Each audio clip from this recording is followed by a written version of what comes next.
tell you honestly, I never believed the day would come when I would visit this village.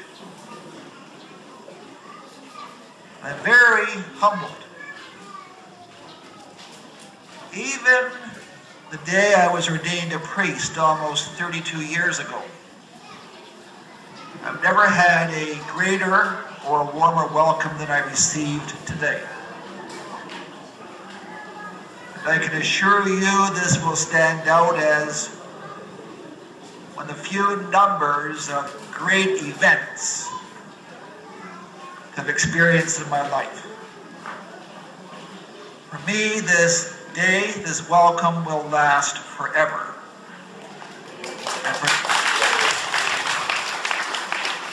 And for that, I humbly thank you. As Brother Timmy said, I was assigned pastor at St. Ambrose Parish in Cambridge, Ontario, Canada, 17 years ago.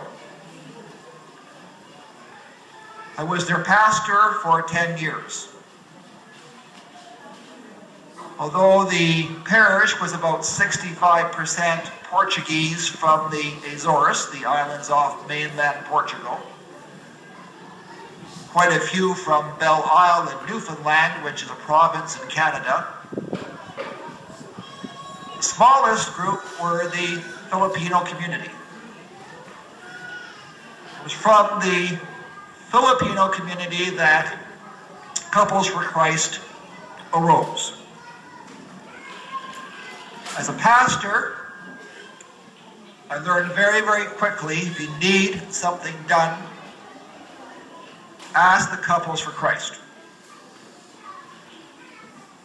Every time their leaders agreed to do something for the parish, I never gave it a second thought. I knew it would be done.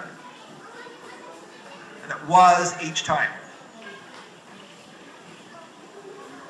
About halfway into my pastorship, Brother Levy and Sister Ging approached me and discussed the possibility of sponsoring a village here in the Philippines. We talked about it, and by coincidence, St. Ambrose Parish in Canada was celebrating their 50th anniversary as a parish. So we decided that for a 50th year project, we would build another St. Ambrose Parish here in the Philippines. I have to say, again, I'm humbled, even embarrassed by Brother Timmy's praise. There are so many people involved with this. The vast majority of parishioners in St. Ambrose in Canada had come from very poor countries themselves. They had a very deep empathy and love for the poor. It didn't matter whether they were Filipinos or Portuguese or from Newfoundland. They always responded very generously. The Couples for Christ led the way, and I have to confess, all I really did was allow them to conduct this project, and of course gave them support.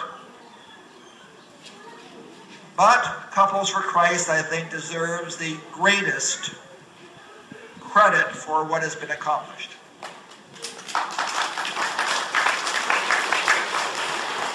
But many people were involved. You have many friends. When I got moved to two very poor parishes by Canadian standards in the city of Hamilton, people there had no money, but they wanted to share in this work. During the season of Lent, they had chilly lunches after the last Mass, sold the lunch for $5 a piece, and they raised actually several thousand, for this project. Even my mother, before she died,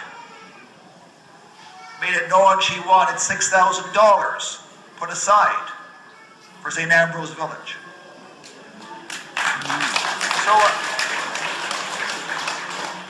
So I do want to assure you, you have many friends.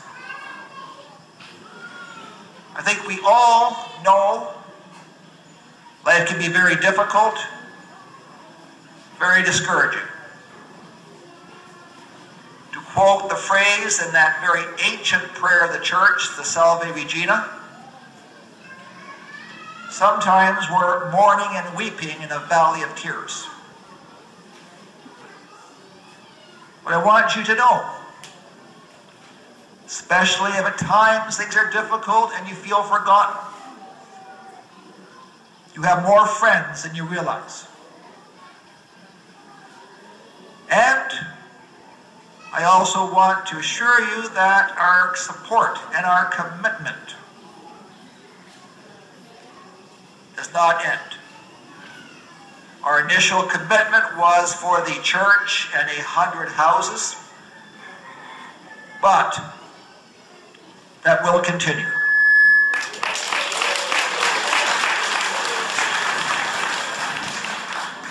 And between assignments right now, I will not be assuming a parish again until September this year. And if at all possible, I want to make St. Ambrose Village a priority.